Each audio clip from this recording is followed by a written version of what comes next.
Thank you for listening to this PodcastOne production. Now available on Apple Podcasts, PodcastOne, Spotify, and anywhere else you get your podcasts. PodcastOne presents the Steve Austin Show Classics.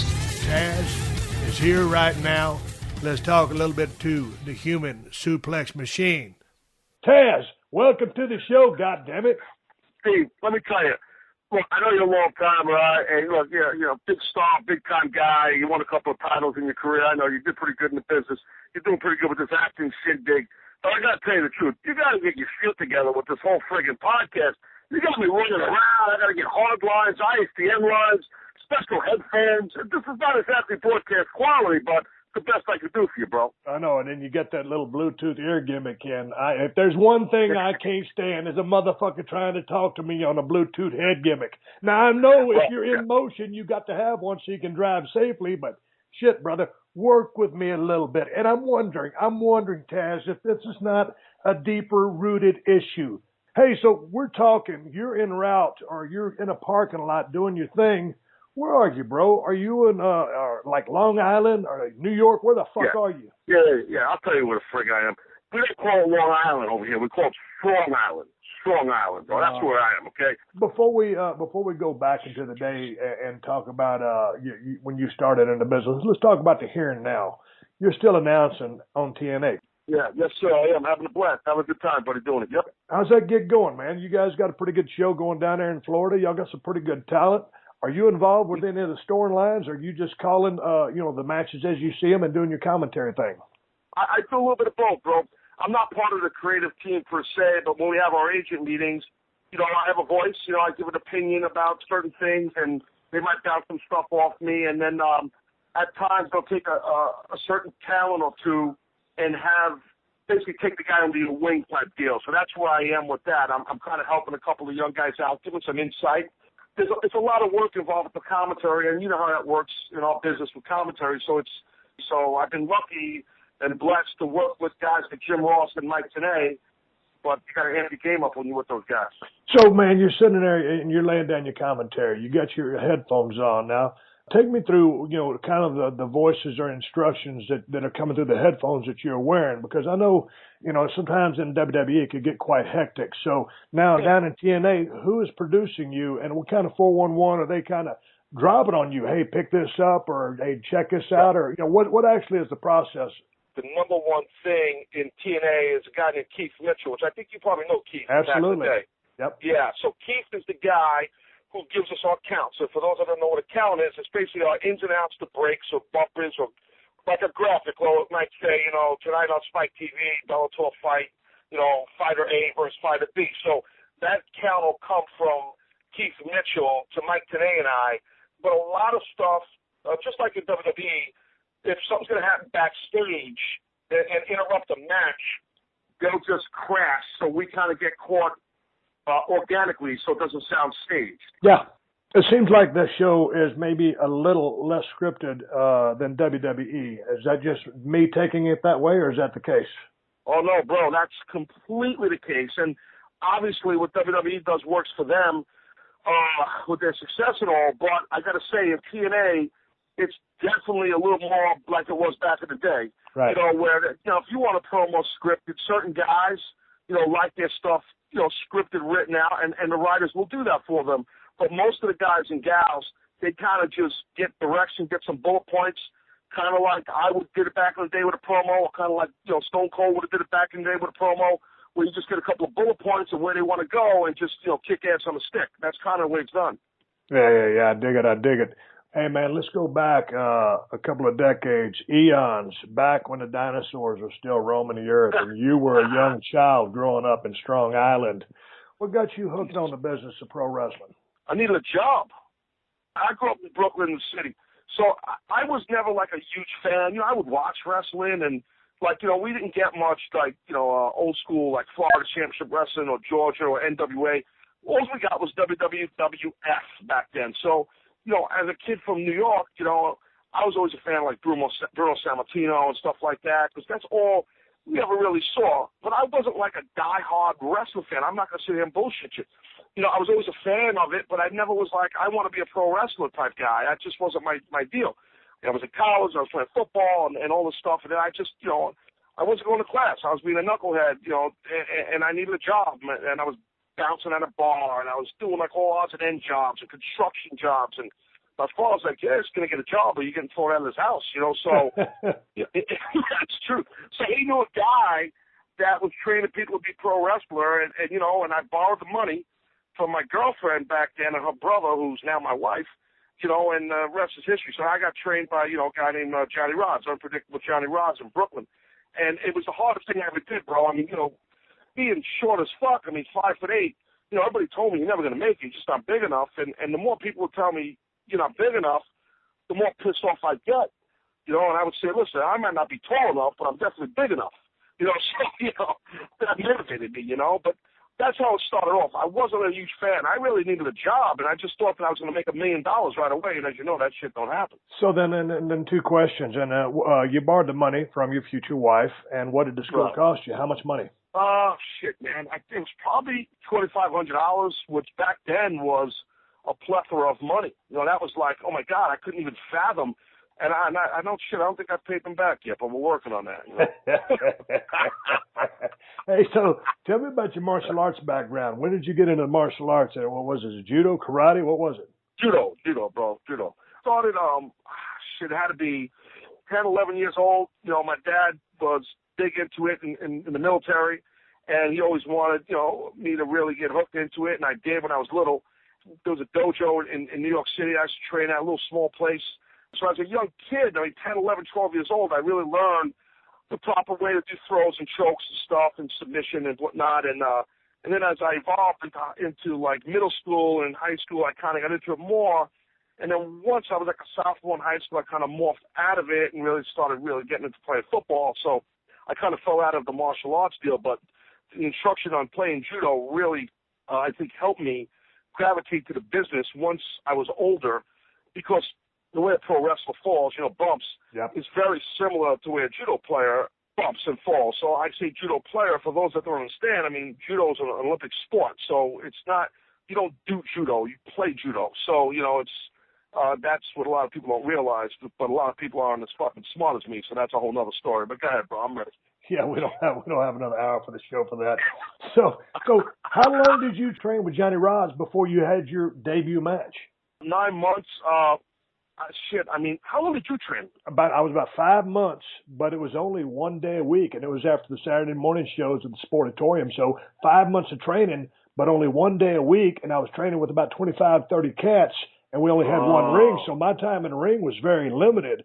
So, by the time he called me into the office and said, hey, man, you can have your first match with Frogman LeBlanc, man, I was greener than a sumbitch. And he hadn't even smartened me up yet. How long into it did Johnny Rod smarten you up? I love you. He still has it. He still has it. But, these the guys today, the fans online, they know more shit than us. So I remember when I should have had like 9 months, and he had a hookup in Puerto Rico, so he sent a few of us to Puerto Rico. And, and they were doing a TV taping. So I fucking fly to Puerto Rico in some shithole fucking plane. I get off the plane. I get in this little beat-up minivan with 3 American guys and 2 guys from Japan, and everybody's just swelled up huge. The air conditioner's broken in the fucking minivan. It's about 7,000 degrees. They take us right to this shithole arena, and it's raining like a bastard. It's hot and humid. I go in this locker room. There's water all over the place. There's no windows. There's just giant cockroaches running around, and I loved the shit out of it. And put my shit on and got in the ring, and I wrestled one of these medic number 6003 or whatever it was, and fucking won, was victorious, big win right there.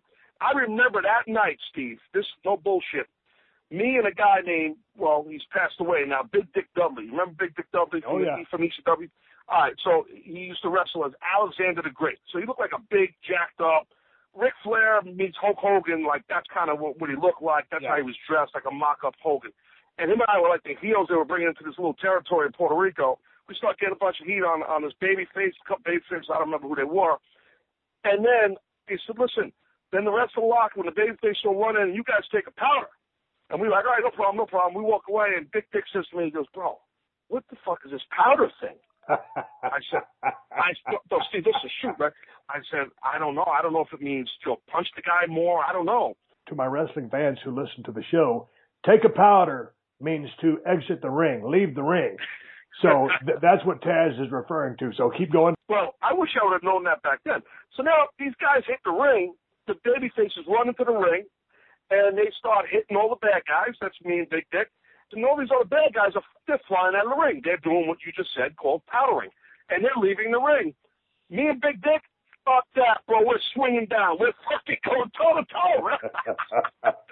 You take a fucking towel, and you say, get out of the fucking ring. And I just jumped out of the ring. So to your question, we were never smartened up. We had no idea, and that's how it was. As you know, back then, there was no smartening up. You learned the hard way. You know? So what kind of payoffs were you getting? You got in wrestling to make money. How was the money? Man, I would wrestle every night down there, and I think maybe I made like $100, $125 for the week. And they had a house in the rainforest of Puerto Rico over there in San Juan area there, where they had us all stay in this house, and they had no windows, no screens, no air conditioning, no phone. There was no cell phones back then, as you know. So so you're down there for a while, and then you come back. Is that when you hooked up with the ICCW? Yeah, I did come back, yeah, and then I was working a lot of spot shows in the Northeast. And then after about a year and a half, Steve, then I hooked up with the Savoldis, you know, IWCCW. Yeah. The guy who was running the book there was a guy named Tony Rumble, another guy who passed away, the Boston Bad Boy. So he basically saw a lot in me. You know, I was doing this Tasmaniac gimmick. You know, I got into this Tasmaniac gimmick because I was, you know, shorter and stockier and dark complexion. So I had quick feet, so I was very fast. So, you know, about it was back then, the gimmicks were in, you know. So I figured I'm going to try this thing out, and no one was biting on it, none of the promoters really, for the most part. And this guy, Tony Rumble, had the book for the IWCCW, and he would book me a lot. And they had a little TV promotion that was on Sports Channel back in the day in the Northeast. And I was just trying to get work with them all the time, and then eventually it morphed into that where, you know, Tony Rumble was the guy who really gave me my first break. How was the money then? Shit. I mean, I was getting probably, you know, $50 to $75, probably $75 a night. And then I rapidly worked my way up to card, and I was making around $100 a night. You know, after about 6 or 7 months, I was getting over. I was connecting to the audience, and, you know, I always wrestled with a chip on my shoulder. Always had a fucking rage in me, no matter what gimmick I was doing. And it kind of, you know, the people kind of felt it, and people connected, no matter if I was a heel or a good guy or a bad guy, you know, heel or babyface. So then the IWCCW has its, you know, run. And then you end up teaming up with Joe Chetty. And then you guys head to what is then called Eastern Championship Wrestling as the Tasmaniacs. Yeah, well, it was right before Eastern. We were doing the Tasmaniac gimmick towards the tail end of the IWCCW, and what was cool about that was we were working in, like, the old buildings that Vince's father used to run in, like Allentown, PA, and Hamburg, Pennsylvania, and all those buildings that Heyman started to run with ECW later on. But we would work the TV for the Savoldis there, and Joe was just, he never really officially trained to be a pro wrestler. He was a guy who was just a straight stud football player, was a running back for the Buffalo Bills, you know, during the scab years, and then played for the Philadelphia Eagles, and was just an insane, amazing amateur wrestler, and he did not want to really continue the business. He only lasted, honestly, about 6 months in the business. And he wanted to be a teacher, a school teacher, which he still is. He coaches football, he coaches wrestling here on Long Island at a high school, and a very big high school, and he's a health teacher, and he's very happy. So then you teamed up with Kevin Sullivan after that? Yeah, correct. There was some other stuff happening in between, but then we ended up going into the whole ECW thing started in Eastern Championship Wrestling, and a guy named Todd Gordon, he owned a company out of Philadelphia called Eastern Championship Wrestling. And the deal was, you know, we were doing a bunch of TVs on Saturday nights in the winter in Philadelphia and freezing our balls off and just having a damn blast. But to go back in time, I remember, if I could tell you a story, you remember Larry Sharp, obviously, right? Oh, yeah. New Jersey. So Larry Sharp had his little promotion there at the Monster Factory. And what happened was I was getting pretty hot on the indie area in the Northeast. So people would book me, and I was making a little money. I was doing pretty good, and I was getting buzz on me. And Paul Heyman, you know, had called me. Now, Paul, I always know Paul. And when Paul was in WCW, while you were in WCW doing stuff with Paul, he was always trying to get me in there, and it just never worked. It just didn't work. I don't know if I wasn't big enough or what happened. And he said, listen, bro, no matter, I'm going to get a spot somewhere where I got the book, and I believed you, and I'm going to bring you in, man. I didn't really believe him, you know. So what happened was he took the book over for this ECW thing, which was getting a lot of buzz. And, you know, he had called me and said, I want you to come in and wrestle this guy named Sabu. And I said, I remember watching Sabu. The guy's unbelievable. And he goes, yeah, well, I want you to come in. I want you to put him over. I said, no problem. I said, the only thing is the night before I got to wrestle in New Jersey for Larry Sharp, and there was a little heat there with Larry and those guys, so because the one's in Philadelphia, one's in South New Jersey. I said, but I'm pre-booked on this thing, and I got to wrestle there. And I said, okay. He says, okay, no problem. He goes, you know, just protect yourself, and, you know, like meaning. You don't get squashed. Exactly. I don't want to say it like that, but yeah, exactly. So, you know, because back then that shit was vital, very important, as you know, and I said, no problem. And I wrestled Sabu, and it was an amazing feeling because the people that you wrestled in that ECW arena back in the day, so you know. So when you perform there, it's just a certain magic about that fucking bingo hall. And it just really, you know, wrestling this guy, you know, it was a little bit of a struggle in a good way, where there was a tension there between him and I, but in a good way, like business, you know. And I know you know what I mean because you've lived it. Yeah. And it just felt right. I mean, it was one of those deals where I put him over clean. In about, I don't know how long the match was, 20 minutes, whatever the fuck it was. But I got over in the process thanks to Sabu.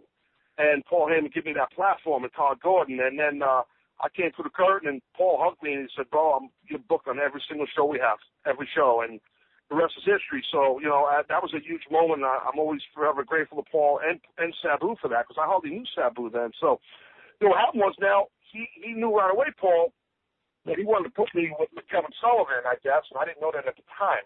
And at that time, the veterans in the locker room were guys like Don Morocco and Jimmy Slipper and Kevin Sullivan and Abdullah the Butcher. So, you know, we had some, you know, legitimate, you know, grizzled, salty vets, you know, and we had a good group of hungry young guys that were trying to learn. So he put me with Kevin, and we tagged up, and he just had to squash guys. And next thing you know, we became the tag team champions. But tell me about the creative genius of Kevin Sullivan, because I know he had to book in several different promotions. I've always heard how smart he was. I obviously crossed paths with him while I was in WCW. Didn't have a whole lot of conversations with him. What did you learn from this guy? Was he as bright as everybody said he was? He was, buddy. He was real smart. I mean, and he just saw things differently. You know, he had so much experience. He would teach things from a timing perspective, from physicality in the ring, to the story of the match, you know, when to get your heat, when not, when to give him a hope slot, when to come back, just the little things that you take for granted. You know, he was big into the little nuances of the physicality of the match. And you wouldn't know if I watched him work. He just looked like a whirlwind, but he was always in control. But behind the scenes, he was tremendous. Like before, I always felt Kevin Sullivan was kind of before his time in regards to character development, which is called, you know, what we call in our modern day. Back in the day, there was no such bullshit as character development, but a guy like Kevin, that he was ahead of his time. You know, that's what he was. He could see that in a guy, and Paul Heyman, you know, would listen to Kevin all the time because I think there was just a respect there, and Kevin really helped Paul a lot for a long time behind the scenes, and a lot of people didn't realize that, but Kevin did. He was a big part of the early success that Paul had with ECW. Hey, dude, tell me about this pile driver you suffered in '95 because you missed a lot of action that year. What was the down low on that? It was a match of Too Cold Scorpio and Dean Malenko. Who else was in that match? Eddie Guerrero. Eddie Guerrero was my partner. Eddie and I. Wow. We were in Fort Lauderdale. It was 1995, and I was shit. I just got home from my honeymoon. I was in great shape. I was training, working hard, and we did this match. We did a loop on the loop. You know, we tagged up a lot. It was me and Eddie as baby faces and against Scorp and Malenko. And, you know, we were all buddies and we all worked real well together back then. It was just a spike pile driver. It was my fault. I mean, it was during the heat, which I don't know why you give a motherfucker a spike pile driver during the heat, but he did that. So it was okay. I mean, I believe it was Scorpio who had kicked me up for the pile driver. And it wasn't Scorp's fault. When he grabbed me, I just never had grip of the back of his calves, his legs, to protect myself. And Dean was in flight coming off, I think, the second rope, if I remember correctly. And it was just the timing was off. I didn't get a chance to protect myself. it was all my fault. I just took the bump bad, and I was fucked. I just couldn't feel shit. And, I know I'm preaching to the choir with that, with you, but I couldn't feel anything for, several seconds. And they got me to the apron and kind of rolled a little bit to the apron. And then Eddie came in and he fucking, went to town and just did what Eddie Guerrero does. And he just saved the match. And I remember laying on the apron frustrated as a son of a bitch because I couldn't stand up. And I wanted to stand up mentally. I wasn't knocked out. I didn't have a concussion or nothing like that. I just couldn't physically stand up. I had no strength.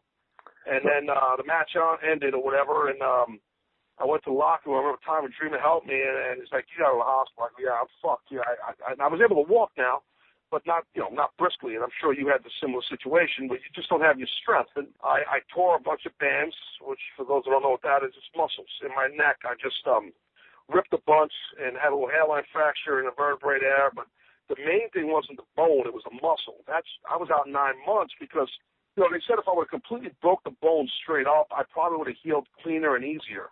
Instead, all that muscle, when I landed and took the bump, I didn't get a chance to tuck my chin. So what happened was my forehead hit the mat and the rest of my body supine back. You know what I mean? So, yeah, and it's kind of like, not fun. And I'll never forget, bro, flying home from Fort Lauderdale, New York, with a big fucking halo on it looked like a fucking robot, and on my head and shit, and, just all fucked up, and the pain I was in, and coming home to my new wife, not fun. I ended up going to where the New York Islanders, where they train, their rehab place, and New York Islanders that's where I was able to rehab, and that went on for a good 7 to 9 months, and then I was able to finally get back. But it was fucking, it sucked. You're listening to another classic episode of The Steve Austin Show, only on PodcastOne. Hey man, do you own or rent your home? Sure you do, and I bet it can be hard work. You know what's easy? Bundling policies with Geico. Geico makes it easy to bundle your homeowners or renters insurance along with your auto policy. It's a good thing, too, because you already have so much to do around your home. Go to Geico.com, get a quote, and see how much you could save. It's Geico easy. Visit Geico.com today. That's Geico.com.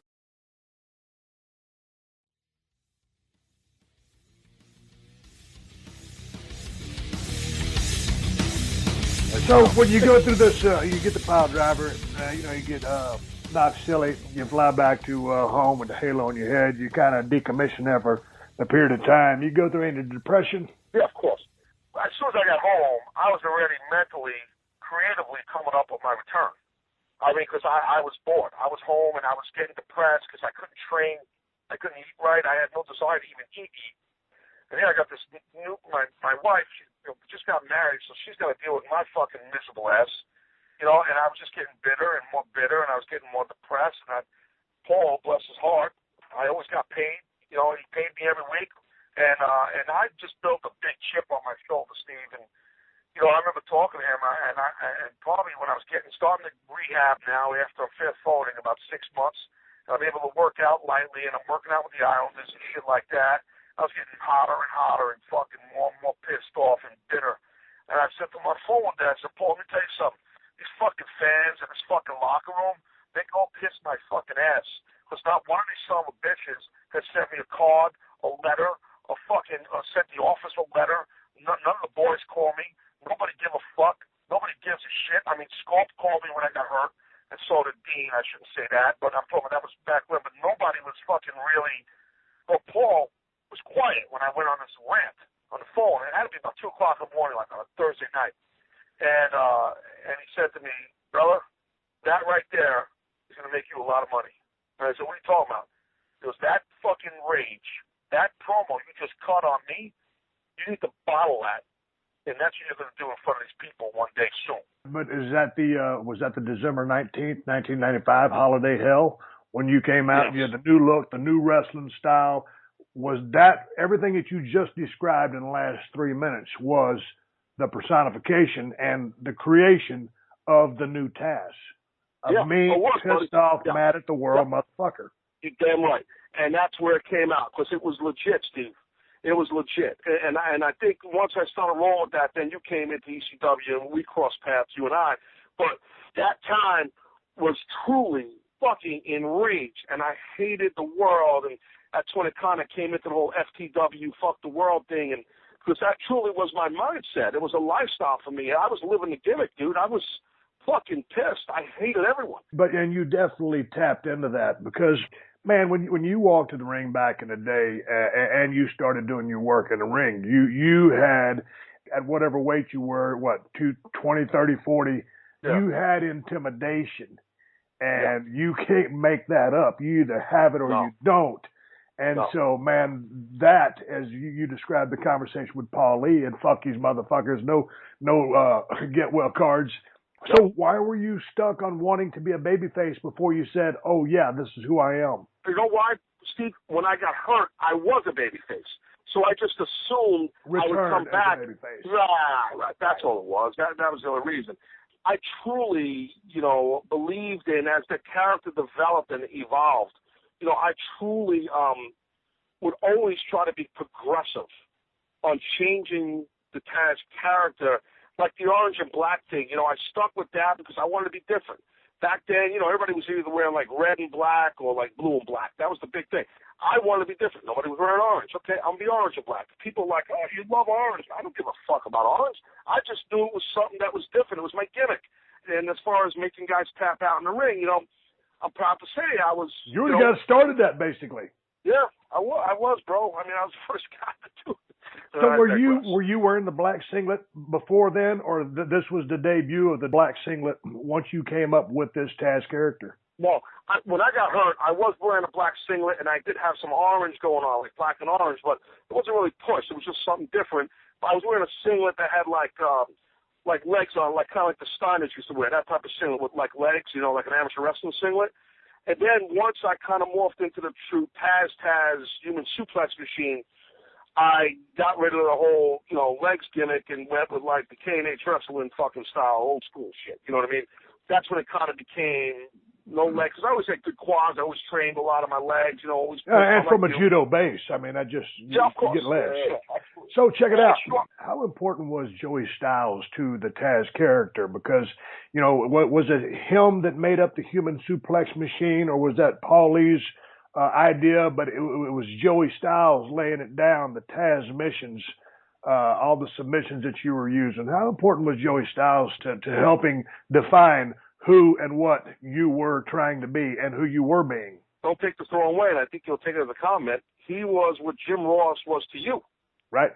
Salt and pepper on a good steak. That's what he was. I mean, and that's kind of what it was. Joey was vital to who I was. Now, the whole Human Suplex Machine, I love Joey, but I don't think Joey came up with that. I think that was me and Paul, right, if I remember correctly. The Beat Me If You Can, Survive If I Let You, that was Paul. I wanted to come up with a tagline, and Paul came up with it. And the submission and all that was kind of me. Steve, I was a guy, and I'm sure you were the same way, that I was always a thinker. I was constantly thinking how to evolve and be better. Always. I had 9 months sitting home, bro, to come up with the shit, and I'll be damned. I was, and that's what happened. I came back with all the shit in my pocket. What submissions were you using? And check this out. When you start, you kind of started the submission trend. So what are guys, when you go to the finish room, and all of a sudden, maybe it's you, Paul Lee, and your opponent talking about the finish, and all of a sudden you're talking about tapping out. I mean, that's kind of foreign territory. So how was that received by the cats you were working with? Some of the guys get hot. They didn't want to do it. I was always forced to be creative and try to change just to get over. I had to find any little edge I could. I was always fighting from underneath, you know what I mean? So I had to think all the time, always had to think. Hey, man, let's talk about the locker room. You mentioned that I made a brief run through ECW. You guys had already been hot and heavy for quite some time. The music, the violence, the chemistry, the energy of that show, the us against them mentality. The Philadelphia fans there at ECW feeding into us, and really catching on all over the world. But let's talk about that locker room, dude, man. When I showed up there, I said, what the fuck is going on here? Dude, you were there in the fucking heyday. So you were right in the middle of it. Look, as you can see, first and foremost, it was a very competitive locker room. That's number one. The locker room was It was wild. It was like a crazy era, and we were that little engine that could with an attitude, and it was wild. Taz, it was almost like an athletic Animal House. Absolutely. Because, I mean, there were some guys, there was a lot of testosterone, adrenaline, and guys would kind of go off in different corners. I kind of hooked in with the pit bulls, and we were over there doing our thing, and there were some great guys over there, but man, it was different, and it was like a bunch of sharks swimming around.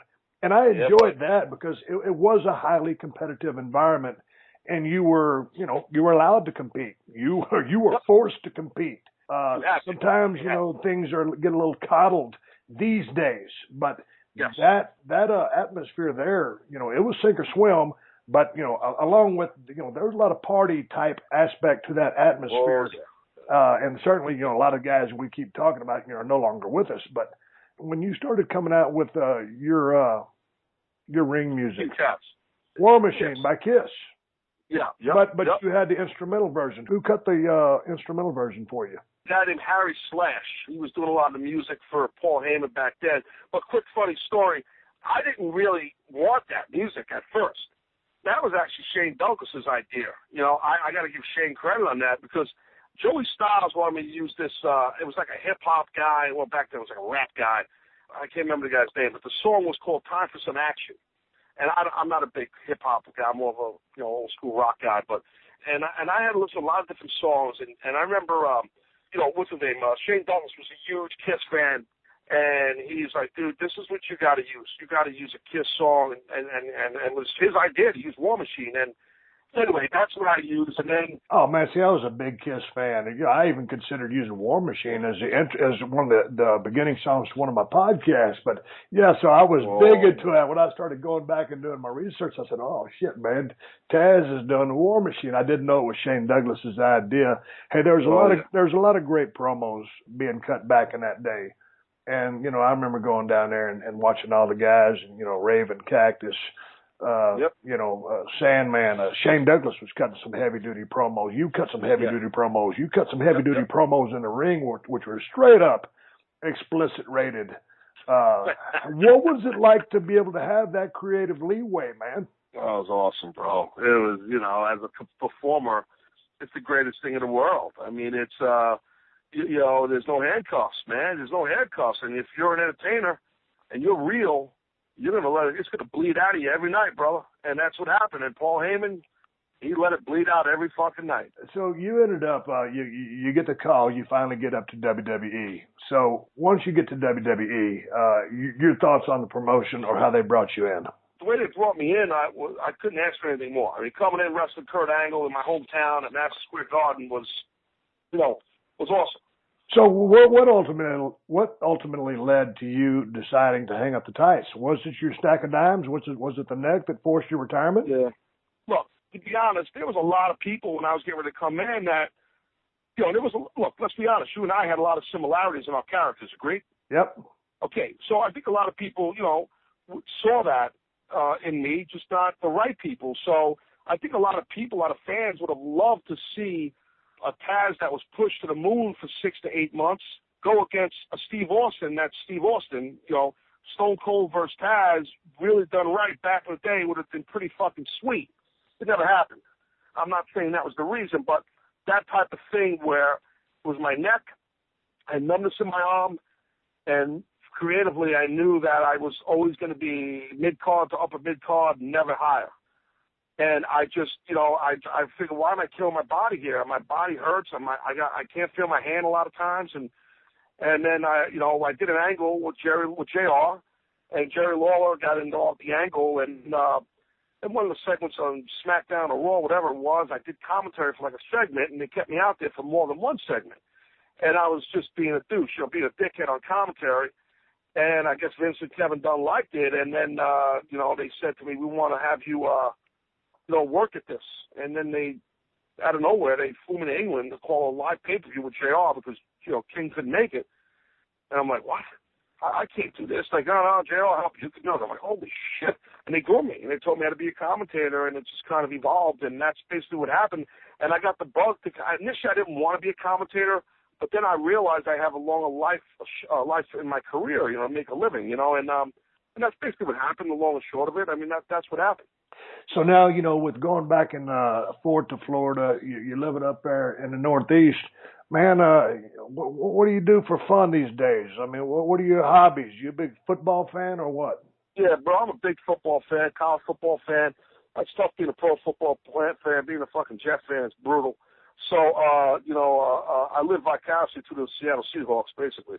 But I got to be honest with you. It might sound crazy, but, like, what I do mostly, I'm watching my son evolve here as an athlete. He's a pretty good lacrosse player. When we live here on Long Island, lacrosse is kind of like what football is in Texas, Yep. So we live it's a hotbed area here for our sport of lacrosse in Maryland, Long Island, Philadelphia, big-time lacrosse. So, I'm watching him now as a young, as a freshman in high school, and he plays for a nationally ranked high school, and he's really evolving rapidly, and he's getting a lot of college attention on him right now for a freshman, dude. I mean, so I'm just really always on the road with him, watching him play lacrosse. I love watching him compete. I love watching him play. Tell me, with all your years then in the business, how long did your in-ring career last? I would say about 16 years, maybe 15, 16, 17, something like that. Okay, so it would give or take, let's say 16 years. You had the neck injury. How's that feeling these days, and how overall is your body feeling these days? How you at? I mean, is it hard to get out of bed sometimes? Where you at? Yeah, Merge. I'm not in the shape I need to be in. I want to drop some weight and do some more cardio and eat better and stuff, but my body hurts and my shoulders. I tore my bicep during my WWE time, and I tore my shoulder a couple of times, so that's always bothered my right arm, and my neck's always tight. I've enjoyed talking to you, man, and you guys, if you want to follow Taz on the social media, Twitter, he is at Official Taz, and you can see the man work on Thursdays on Impact Wrestling on Spike TV. Anything else, Taz? No, bro. Listen, Steve, I miss you. We had a lot of fun. You're always great to your fans. Congratulations to you on an amazing career and your acting shit you're doing. I love it. And all your shit you're doing is great. And I appreciate you having me on here, bro. Anytime you want to have me back on here, just let me know, brother. And I'm sure it's the best interview you ever had. But that's on a side note, okay? We'll do it. We'll do it next time in person, and hopefully we got a good enough sound quality. But I appreciate you being on the show. Had a good time talking to you. Taz, I'll catch you down the road. Thank you, brother. I tell you what, it's always fun talking to Taz because that's a solid cat, full of shit, good dude, real deal. What you see is what you get. I appreciate Taz coming on the show. He had a damn good career. He was an intimidating son of a bitch back in the day. And the Human Suplex Machine was a hell of a damn gimmick. FTW, the orange and black, I dug it all. And he certainly made his mark. Had to ride off into the sunset a little too soon, maybe, with the neck injury. I've been there, done that myself.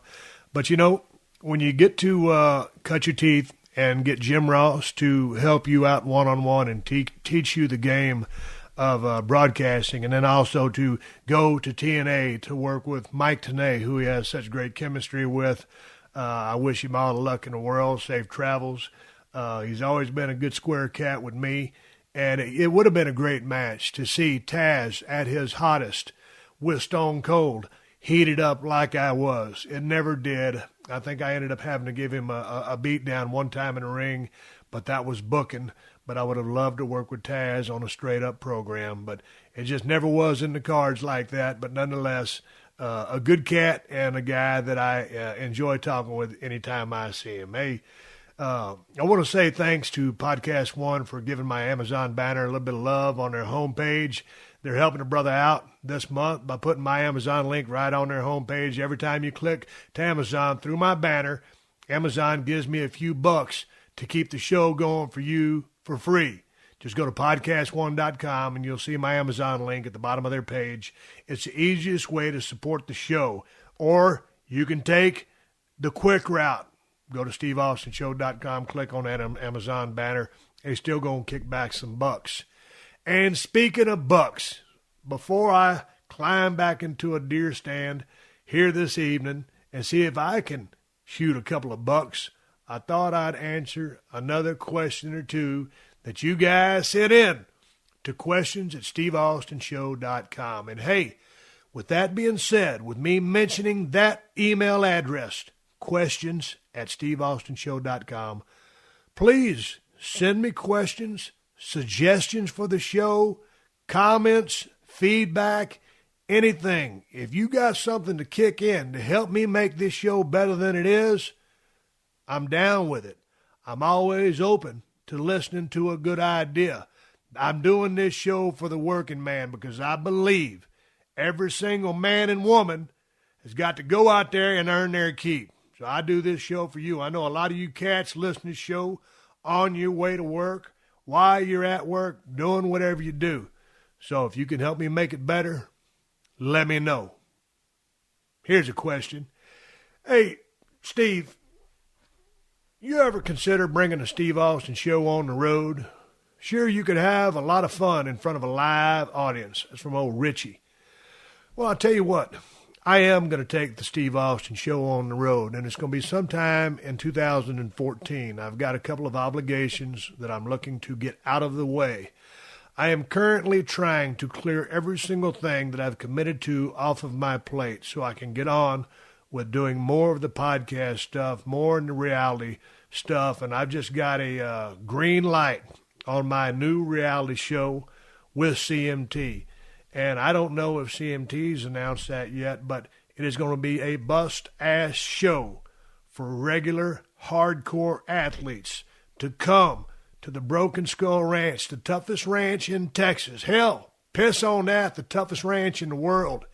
And prove in front of the world, prove to me that you're one tough son of a bitch. It's the Steve Austin Broken Skull Ranch Challenge. So I'm fixing to get lit up filming that, and then we'll see if Redneck Island gets another green light for season 4. Got my fingers crossed on that, but I'm going to be busy. I need to come back down to the Broken Skull Ranch as soon as I get done with doing all that because I've got to plant some grass out here, mow a bunch of shit, do some maintenance, make this place look better than it is. So I'm going to bring the show on the road. I don't know when, but it'll be sometimes in 2014. Stay tuned, because I'm looking forward to taking Audio Whoop-Ass a double shot on the Riazode. Hey, here's one. I was listening to you on Mark Bell's Powercast, and you said the slingshot helped you with your overhead presses.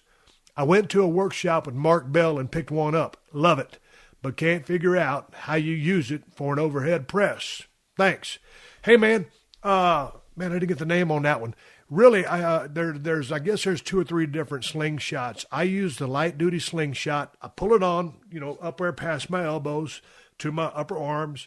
And if you just walk underneath your bar on your power rack and, just have a lightweight on there to begin with, but because of the nature of the movement, you're not pushing straight out like you do in a bench press. You're pushing up. But the slingshot still works. You're going to lean back a little bit, but that thing works just as well on a military press as it does on a bench press. Start off light, you'll dig it. And if you got the heavy-duty one, it might be a little bit different. Remember, I'm using the medium-duty one. I think I'm using the blue one. So I don't know what color you got, and I think that dictates the strength.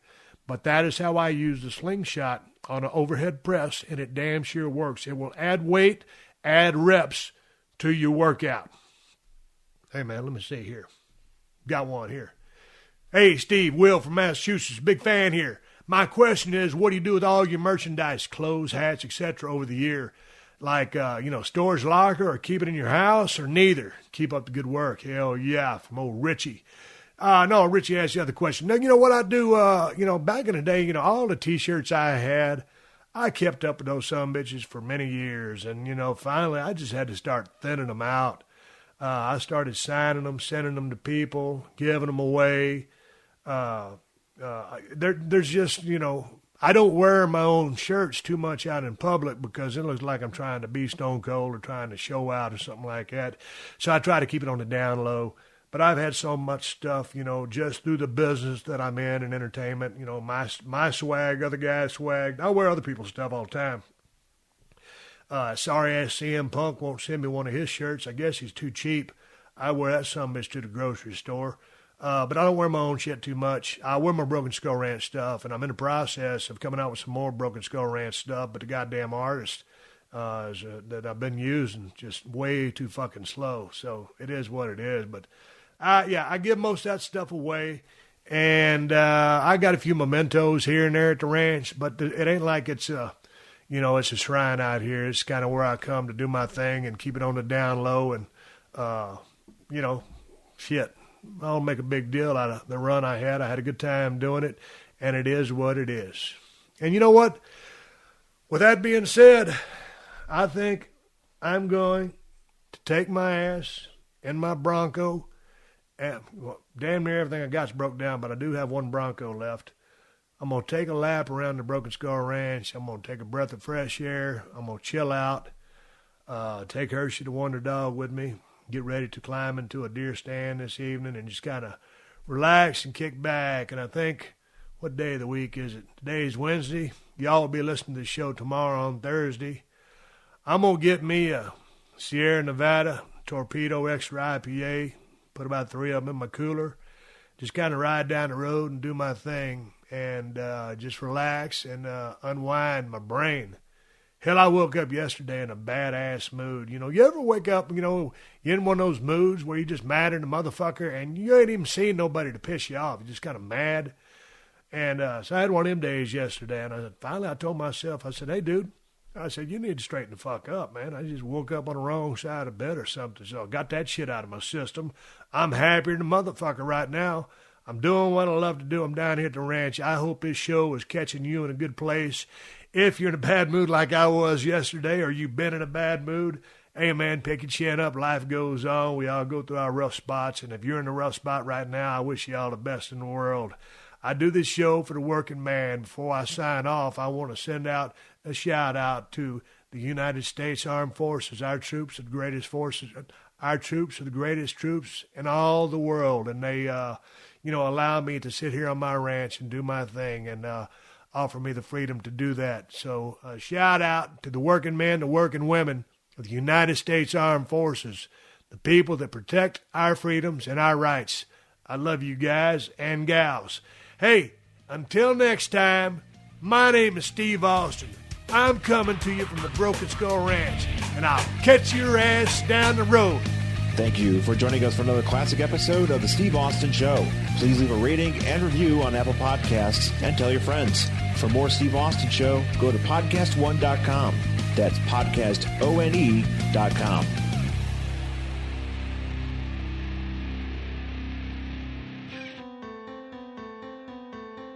This Is Monsters is a true crime podcast and YouTube channel where I tell the stories of the worst people on the planet. Though the stories of the victims are told, we focus on the monster who carried out the evil act. The show is split into seasons, and each season has a theme. In Season 1, we covered cases of filicide, which is the act of a parent killing their own child. In Season 2, we covered cases of people killing for love. We recently finished up Season 3, where we covered cases of parricide, which is the act of someone killing their parents. Tune in now as we start Season 4, where we dive into the minds of family annihilators, sick individuals who decided to destroy their entire families. Check us out anywhere that you listen to podcasts or on YouTube by searching This Is Monsters. Yo, what's good? It's your boy, Big Brother Jake, a.k.a. Jake Warner, my government name. Check it out. I host a show called the Big Brother Jake Podcast, and I've taken my talents to the biggest and baddest platform on the planet. That's right, baby, PodcastOne. My show is unique as I talk about everything. Life, sports, entertainment, being a single dad juggling several jobs. I'm a hot mess, but it's damn entertaining. Subscribe and review now on Apple Podcasts and listen on PodcastOne or wherever you get your podcasts.